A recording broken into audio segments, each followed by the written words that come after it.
या विधानसभेच्या हिवाळी अधिवेशनामध्ये प्रत्येक मंगळवारी हा सत्ताधारी पक्षाचा 293चा प्रस्ताव येतो आणि गुरुवारी हा विरोधी पक्षाचा 293चा प्रस्ताव येतो। हे नागपूरचं हिवाळी अधिवेशन या ठिकाणी विदर्भामध्ये म्हणजे नागपूरमध्ये होतंय आणि संपूर्ण विदर्भ असेल, मराठवाडा असेल, कोकण असेल, पश्चिम महाराष्ट्र असेल, उत्तर महाराष्ट्र असेल, हा संपूर्ण महाराष्ट्र या अधिवेशनातून आम्हा शेतकऱ्यांच्या पदरामध्ये काय पडतंय याची खूप मोठी आस लावून आणि खूप मोठ्या या अधिवेशनाकडे डोळे लावून बसलेला आहे अध्यक्ष महोदय।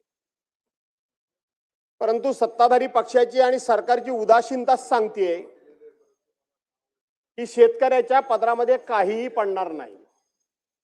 याचं कारण असं आहे की हा पहिला प्रस्ताव सभागृहामध्ये चर्चेला येत असताना जर एखादा कॅबिनेट मंत्री सभागृहात हजर नसेल तर सभागृह चालवता येत नाही, म्हणून एक कॅबिनेट मंत्री आहेत। मला वाटतं ते मदतनी पुनर्वसन त्यांच्याकडे आहे। या 293च्या प्रस्तावामध्ये सरकारी पक्षाच्या वतीनं इथं कृषी विषय महत्वाचा आहे। कृषी मंत्री कुठे आहेत? इथं दुग्ध, मत्स्य आणि आपले पशुसंवर्धन मंत्री कुठे आहेत? त्यांचा पत्ता नाही। इथं महसूल मंत्री कुठे आहेत? महसूल मंत्र्यांचा पत्ता नाही। आणि म्हणून केवळ सरकारला एक प्रस्ताव आम्ही मांडला आणि बाहेर जाऊन मीडिया समोर मोठमोठ्यानं मुलाखती दिल्या म्हणजे शेतकऱ्यांच्या पदरामध्ये काहीतरी खूप काही पडेल। फलोत्पादन मंत्री पाहिजेत, आमच्या कोकणाचा विषय आहे फलोत्पादन मंत्र्यांचा।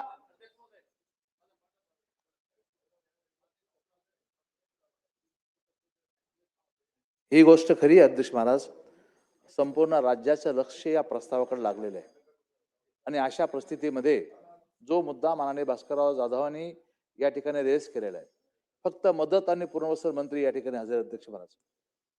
ऍक्च्युअली कृषी मंत्री पासून तर या सर्व मंत्र्याला या सभागृहामध्ये अशा महत्वपूर्ण प्रस्तावावरती हजर राहणं अत्यंत आवश्यक होतं अध्यक्ष महोदय।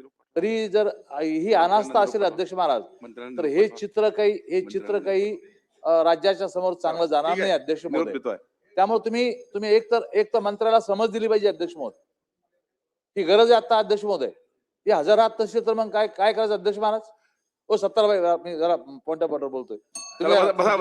खोतकर साहेब येतात निरोप देतोय इकडचा त्यामुळे तुम्ही अध्यक्ष महाराज या पॉइंट ऑफ ऑर्डरची गंभीर दखल घ्यावी आणि माननीय मंत्री महोदयाला हजर राहत सांगावं अध्यक्ष महाराज।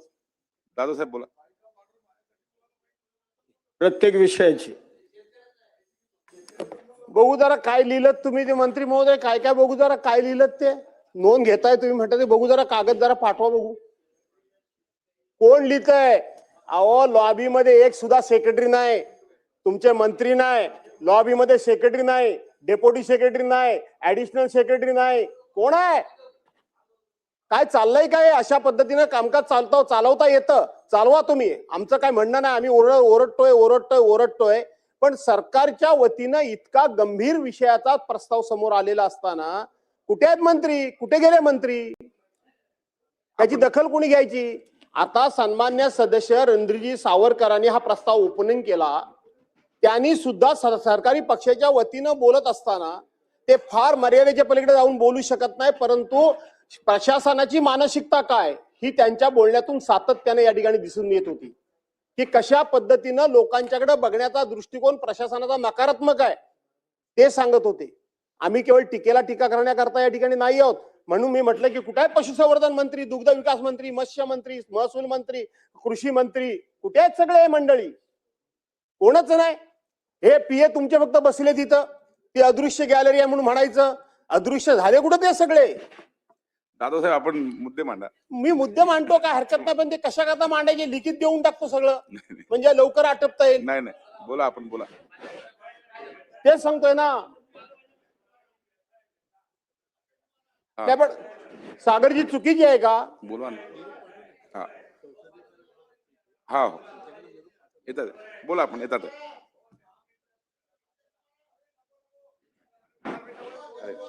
हा अरे माझा चैनसूक क्षमतेची माझा आठवणीत आले ते एक शेर सांगतो. अध्यक्ष महाराज म्हणाले, भास्करराव तुम्ही चालू करा. जब मेरा जनाजा निकला तो सारी दुनिया देखने निकली, पर वो कमबख्त न निकली जिसके लिए जनाजा निकला.